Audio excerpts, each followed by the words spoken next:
High school football action underway. Oh, it's getting intense. Of course, after Thursday night's games, we're looking ahead to Friday and Saturday. Joining me now on the John Schuster Coldwell Banker Hotline is Kevin Bertels, Star Tribune team leader for Strib Varsity. Kevin, oh, we got some good games tonight and tomorrow. What stands out to you that people should focus in on? Well, anybody who's free in the morning on Friday, especially if they pay attention to Gophers football, will be terribly intrigued by Jackson County Central. Roman Voss is the quarterback there. He's a giant. He's signed up with the Gophers. He's one of the top three recruits. They've all signed up with the Gophers this year of the in-state recruits. Roman is a quarterback. Last week I was trying to keep track of his work during their quarterfinal game, and all I knew was Jackson County Central was scoring touchdown after touchdown. I finally found somebody reporting the details on X, and it was Roman Voss scoring touchdown after touchdown after touchdown. He's not even going to play quarterback when he gets to college. He's going to be a linebacker or a tight end for the Gophers, probably tight end. But if folks around here have Friday morning free to go to the Dome, plenty of seating to see Jackson County Central undefeated, and Roman Voss, one of the more exciting recruits the Gophers have signed in a good long time. I'm so glad to hear you say that. I'm a big Gopher fan. And, you always hear about PJ Fleck recruiting well here in Minnesota. And keeping these guys here is key. And you hear over and over about this guy. And this is the time where you get to see the potential, which is really fun. He gets close to the Metro. Here he's in the Metro. We'll talk soon about Minneota, a team that's undefeated, and they got close to a Metro in Jordan. Of course, we sent a reporter out to find out more about that. It is neat when these players that we've followed all season long get somewhere where you could actually go watch the game if you're available on a Friday morning or a Saturday afternoon. And yeah, that these they got, and there's several of them. PJ Fleck also got Owen Linder, a lineman from here, and Howie Johnson, a defensive lineman from Forest Lake, who's broken all kinds of records. And it's really a remarkable recruiting class for PJ, and some of those guys are still playing, as we said. Well, you look at the bigger schools that are playing. What stands out to you, a matchup you think that we should really focus on?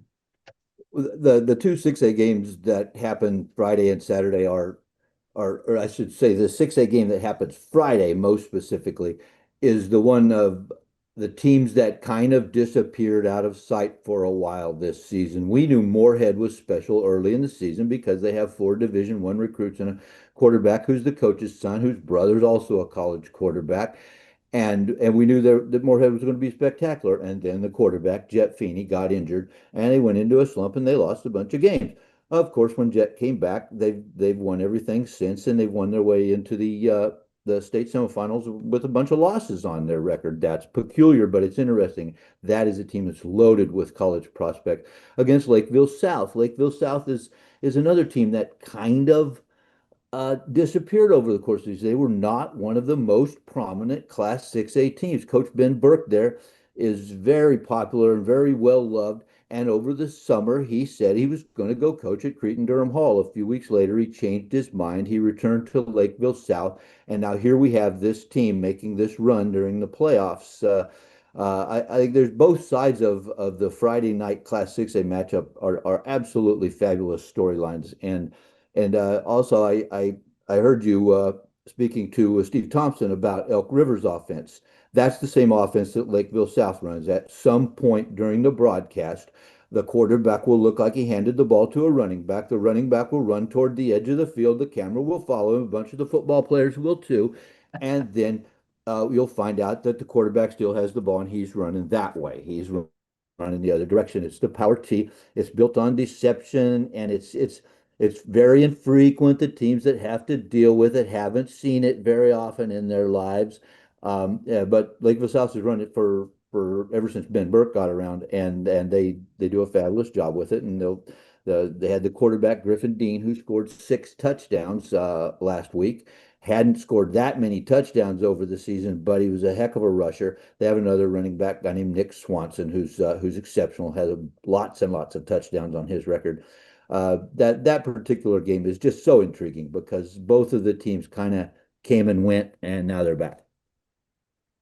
Steve was talking about, and I'm glad you were listening. Steve was talking about how hard it is when you're doing play by play with Oh, that. I mean, it's almost impossible. yes, yes. We sent Cassidy Hedesheimer, one of our reporters out there last year. We sent her to Elk River, I should say, because it's the same offense. I'm sure there are subtleties that both Coach Hamilton and Coach Burke could explain to me in detail that are differences between how they do it. But it's the same offense. And we sent Cassidy out there, and she didn't interview too many football players or coaches. She interviewed the camera crew. That has to try to follow him, and got great photographs and footage of the difficulties and the challenges that they presented. It turns out they put a kid in each end zone, so they have someone holding a camera if the guy with the ball is running toward them. I just thought it was fabulous. But that's what Lakeville South. At some point tonight, the Moorhead guys will go one way, and the Lakeville South guys will go another, and someone from Lakeville South will score a touchdown. And then, of course, Jet Feeney will throw a pass to David Mack, and Moorhead will score a touchdown. It's going to be a fabulous game. I love the storylines of this. It's so good. I know this is kind of a bittersweet for you. You are, well, a sweet as far as I'm concerned, because you're about to retire and you've been with the Strib for so long. You wanted to kind of be a part of the Strib Varsity launch because I know you've just been a part of this team for so long. When you kind of think about this time, and I know you're involved with basketball in your community, as we look ahead to winter sports, what kind of stands out for you with basketball ahead and the teams that are kind of rising to the top? Well, I'm just interested in getting out and seeing some of them to tell you the truth. And in Minnesota, where transferring is a fairly prominent behavior, interesting to find out where the ball players are playing this year. I know that we have our again Cassidy Hedesheimer working on girls basketball dream team, and the metro area here is just loaded with amazing girls basketball prospects. There is so much to see out there, and you can show up for a game and sometimes it'll be crowded. The great matchups are crowded, but Vineeta, you can show up for a game with the very best player in the city a lot of the time, and you can take your seat in the third row and not be in a crowded situation and watch some of the best athletes in America really play basketball here in the metro area. It's a remarkable place to find athletes and watch for Cassidy's what we call a dream team. Her top, I don't know how many she's going to choose this year, but her top players in the state. And there will be opportunities to go to a fairly uncrowded arena and sit and watch the very best players go with America in America play basketball against each other because that's who plays high school basketball in Minnesota. Love hearing the passion in your voice. We're talking to Kevin Bertels, Star Tribune team leader, talking about all this. This time of year is just so fun with fall sports wrapping up, state tournaments, and then looking ahead to the fall. You're about to retire on December 1st. I got to ask you before I let you go, what was your biggest highlight? What stands out to you in high school sports in Minnesota? The thing that you will always remember the most? I think it will always be the same. At this point, it almost has to be. And it was the day that Blake Hoffarber scored a basket from they call it the rump shot. And it was very big part of my life right then because I was in charge of our print production process. And maybe you know that the Class 4A boys basketball championship game happens fairly late at night. And so we had a print production problem building anyway. And of course, when Blake was it 2005? I believe it was 2005, and Blake fell to his bottom and threw up a shot, and it went in, and then the referees had to spend a year deciding whether it was a three-pointer or a two-pointer and how much time was left, and then the game goes to overtime, and memory not quite perfect, but it might have been settled in double overtime, and so we have a tremendous deadline problem on top of all these amazing things that are happening. And we get the section put in, and Roman Augustovich, who was our preps high school sports leader at the time, and who became one of my editors on the night desk eventually before I became a high school editor. Roman came wandering in because he always finished his shift in the office, no matter what else he'd done. And he said, "Well, we got that taken care of." And I said, "I have a feeling, Roman, that that's not taken care of. I have a feeling that that's going to be a nationally prominent moment." And we didn't even get to the next day before ESPN was broadcasting the play over and over, and it became one of their award winners. And it is always, for me, it has always been the moment. And how did it affect the production of the print newspaper of the sports section of the Star Tribune? Bonita, it affected it dramatically, but I'll never forget saying to Roman, No, I doubt if you are done covering that. And he laughed at me the next day and for the next week because that's exactly how it played out.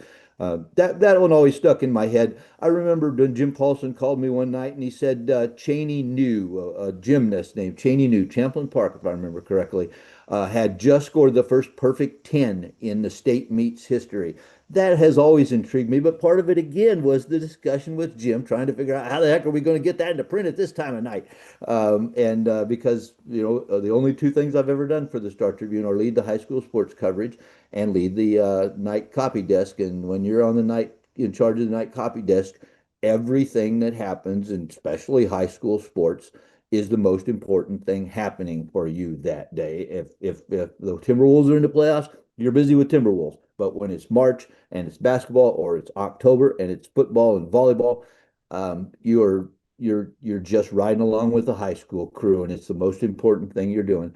So yeah, I will always remember particularly Blake Hoffarber because it was a nationally prominent moment. But the small things like me and Jim just trying to figure out how the heck to get this perfect 10 covered uh, was a big deal. Many moments like that. Lots of moments, Vineeta, where we had a story ready because the reporter filed it before the game was over because that's what you have to do to meet a print deadline.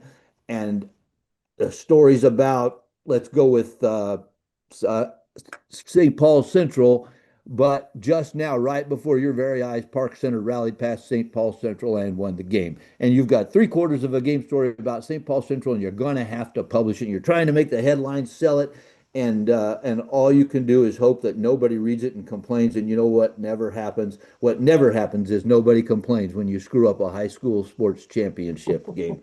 Those kind of things all are burned into my brain as moments in high schools that were especially dramatic. But then, yeah, I get selfish. They were especially dramatic for me because I had a deadline that I had to get this crew to meet, and so high school sports has affected me in those ways often in my career. But I just love the games. I still go to high school basketball games at my own school. I'll still go to lots of others now that when I have more free time this season, and I'm still involved with my high school baseball program.